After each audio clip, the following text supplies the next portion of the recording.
Good afternoon, students. This is SP Smart School Learning Program. The subject is chemistry. We are taking the second chapter, that is metals and non-metals. So in the periodic table, we have 118 elements. So you can see that 118 elements are divided into three types, that is metal, non-metals and metalloids.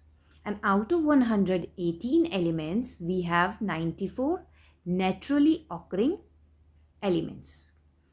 So, how we can differentiate metals, non-metals and metalloids? So, metals and non-metals and metalloids. So, these three are the elements in which the whole periodic table has been divided.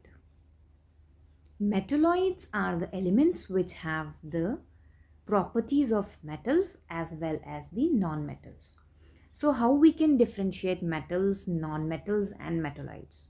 So we have decided a bar, that is the physical and chemical properties will define what are metals, what are non-metals and what are metalloids. Now next we are going to discuss the physical properties of the metal.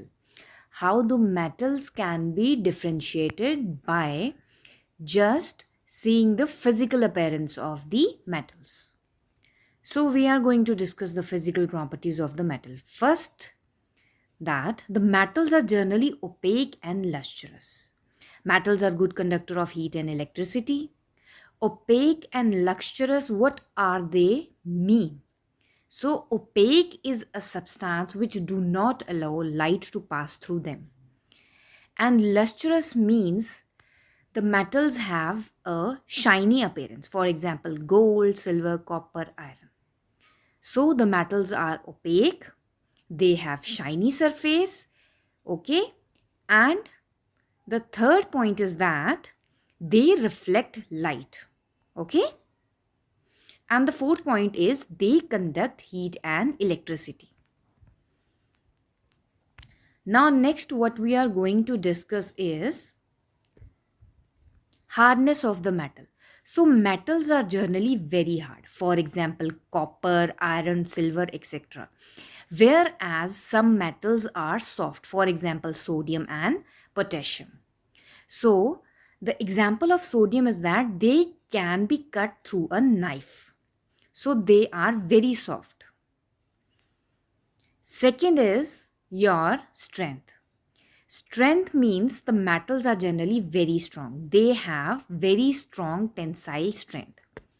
So, tensile strength means the capacity to resist a load. Means the metal can bear so much of load on it. So, the bridges and the buildings are mostly made up of copper and iron.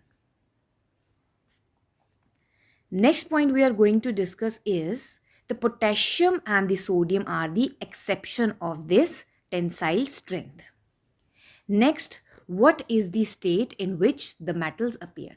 So generally the metals are found in the solid state.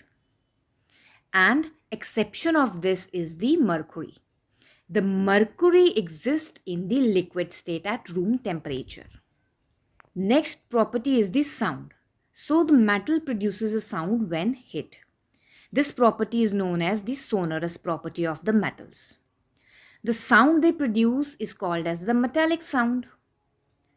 So for example, the ringing of bell, these all are made up of metals. The next property is the conduction. The metals are good conductor of heat and electricity. So the electric wires in our homes are made up of copper and aluminium. And the outer covering is made up of plastic so as to provide insulation to the electricity. Next, the utensils are also made up of the metals. That property is called as the heat conduction. So for the heat conduction we use aluminium. Next property is the malleability. So what is malleability? The metals malleability, that is iron. So iron can be drawn into thin sheets and can be shaped into number of objects. Second is your ductility. The property of a metal that can be converted into the wires is called as the ductility. Next property is the melting and boiling point. So metals have high melting and boiling point. Exception of this is sodium and potassium. So sodium and potassium has low melting and boiling point. So next property is the density. So density is also very high, and generally the metal's color is made up of gray. So the exception of this is the gold and the copper. So the color of the gold is yellow and copper is in brownish color. Okay. So melting point and boiling point have also two more exception, that is the gallium and cesium. So gallium and cesium are two metals that can be melted into your palm. So this is the exception of the melting and the boiling point. So in this we have discussed all the physical properties of the metal with their exception.